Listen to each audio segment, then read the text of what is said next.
ഓം ഗുരുർബ്രഹ്മ ഗുരുർവിഷ്ണു ഗുരുർദേവോ മഹേശ്വര ഗുരുസാക്ഷാൽ പരബ്രഹ്മ തസ്മൈ ശ്രീ ഗുരവേ നമഃ.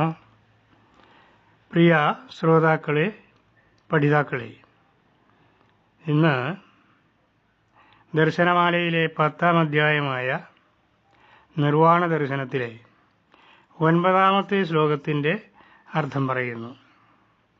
ശ്ലോകം: ഹേയോപാദേയദാനഹ്യാത്മാ സ്വപ്രകാശക ഇതി മത്വാ നിവർത്തേത വൃത്തിർനാവർത്തതേ പുനഃ.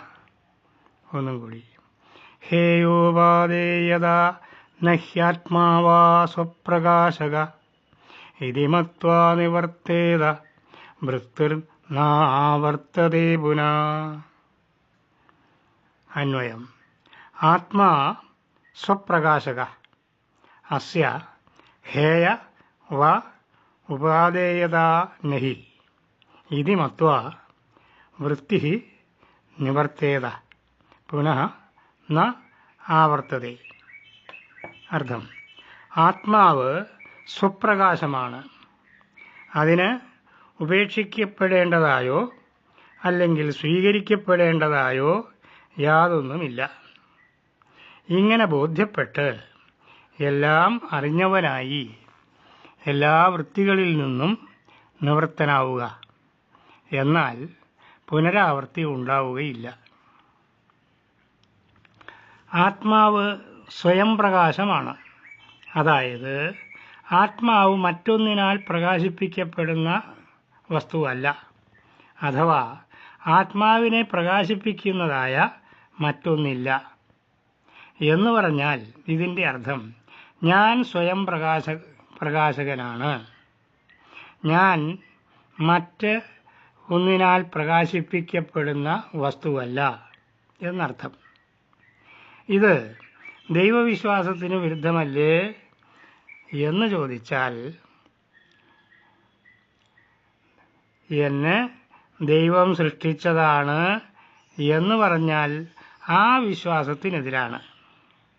ദൈവം എന്ന ശക്തി സർവശക്തനും സൃഷ്ടാവും ആയ ദൈവം മനുഷ്യൻ്റെ വിശ്വാസത്തിൽ മാത്രം നിലനിൽക്കുന്ന ഒന്നാണ്.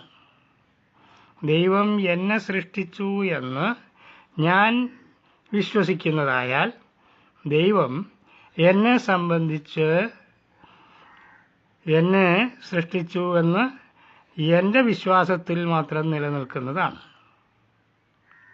വിശ്വാസം എന്നിൽ മാത്രമുള്ളതും ആണ്. ദൈവത്തെ ഇതുവരെ ആരും കാണാത്തതിൻ്റെ കാരണം ദൈവം ദൈവവിശ്വാസികളുടെ ഉള്ളിൽ മാത്രമേ ഉള്ളൂ, പുറത്തെങ്ങും ഉള്ളതല്ല എന്നതുകൊണ്ടാണ്. ദൈവം കേവലം വിശ്വാസമാണ്.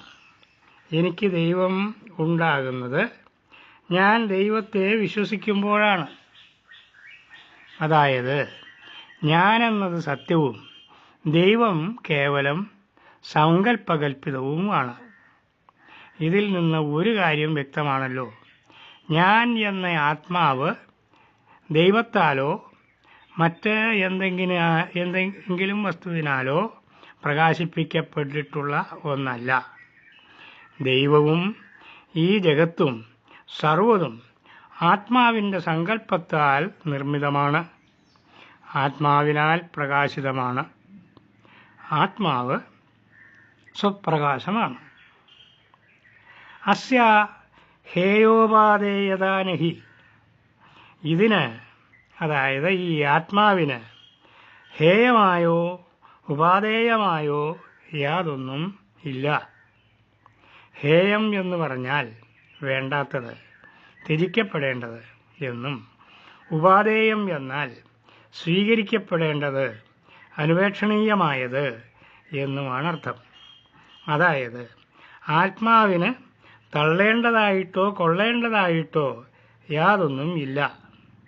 സർവ്വതും എന്നിലെ അഥവാ ആത്മാവിലെ സങ്കല്പത്തിൽ സൃഷ്ടിക്കപ്പെട്ടതും നിലനിൽക്കുന്നതും ആണ്.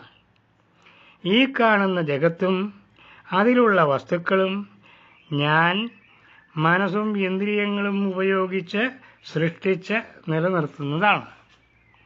ഇതെല്ലാം കേവലം മരീചിക പോലെ മിഥ്യയാണ്. ഞാനില്ലെങ്കിൽ ഇതൊന്നുമില്ല.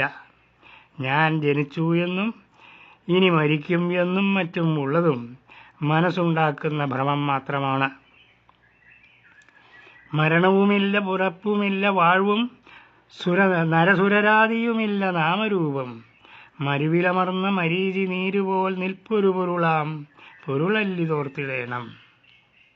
ഇപ്രകാരം മിഥ്യയായ ഈ ജഗത്തിൽ ഇന്നത് നല്ലത്, ഇന്നത് ചീത്ത, ഇന്നത് പുണ്യം, ഇന്നത് പാപം എന്നൊക്കെ പറയുന്നതിൽ എന്താ അർത്ഥമാണുള്ളത്? എനിക്ക് ഒന്നും എടുക്കാനുമില്ല, കൊടുക്കാനുമില്ല.